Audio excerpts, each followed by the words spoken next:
என்னுடைய மனைவி வந்து என்னைய விட ரொம்ப மன உறுதி கொண்டவர். அவர் வந்து அவங்க பிறக்கும் போதே ஒரு அமைச்சர் மகள்.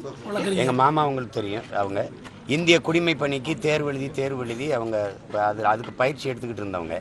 என்னைய விரும்பிட்டதுனால அதை விட்டுட்டு திருமணம் செஞ்சு வந்தாங்க. அதுக்கப்புறம் சட்டம் படித்து வழக்கறிஞராக இருக்காங்க. அவங்க வந்து என்ன சொல்கிறது, என்னையே விட சிறப்பாக பேசுகிற பேச்சாளர் எங்கள் மாமாவுடைய மகள். அதனால் அவங்களுக்கு இதெல்லாம் சாதாரணம்.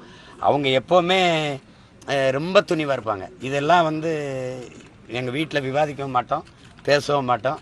எங்கள் பிள்ளைகள் எங்கள் குடும்பத்தில் இருக்க யாரும் இது குறித்து கேட்க மாட்டாங்க, பேசவும் மாட்டாங்க.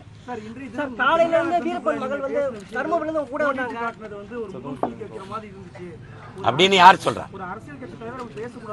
அரசியல் கட்சி தலைவரை நீங்கள்லாம் இப்படி பேசலாமா? ஒரு அரசியல் கட்சி தலைவரை, மக்களால் நேசிக்கப்படக்கூடிய இவ்வளவு பேர் மதிக்கக்கூடிய ஒரு தலைவரை நீங்கள்லாம் இப்படி பேசலாமா? இப்படி நடத்தலாமா? அதனால நீங்க என்ன மதிச்சீங்க?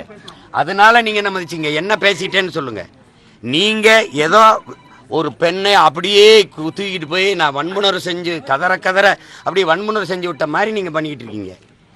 ஒரு நடிகை இவ்வளோ காலம் இருந்து அது வந்து ஒரு தெருவாக ஒவ்வொரு தடவையும் என்னை அசிங்கப்படுத்திருக்கும் போது நீங்கள் எல்லாம் அதை ரசிச்சுட்டு தானே இருந்தீங்க. ஒரு தடவை கூட நீங்கள் கேள்வி கேட்கல. என்னதான் உங்கள் பிரச்சனைன்ட்டு. திருமணம் ஆயிடுச்சு, குழந்தைகள் ஆயிடுச்சு, இவ்வளோ பெரிய மக்கள் முன்னாடி தினம் பேச்சுக்க ஒரு மகனை, ஒவ்வொரு மக்களுக்கு பிரச்சனைகளும் போய் நிற்கிறவனை நீ இப்படி தினம் கவலைப்படுத்திருக்கீங்கன்னு யாரும் கேட்கல. நீ விரும்பி தானே நீங்கள் உறவு வச்சுக்கிட்டீங்க. அப்புறம் எங்கே அதுக்கு என்ன பிரச்சனை? அதில் பிடிக்கலாம், பிரிஞ்சு போயிட்டீங்க. 15 வருஷம் ஆயிடுச்சு. எனக்கு கல்யாணம் ஆகியே 14 வருஷம் ஆயிடுச்சு. இதை யாரும் கேள்வி கேட்க மாட்டீங்க. உங்களுக்கு இதில் முகம் சுளிக்க வந்துடுது. அந்த முகத்தை ஒரு தடவை காட்டுங்க, எப்படி இருக்குன்னு பார்ப்போம்.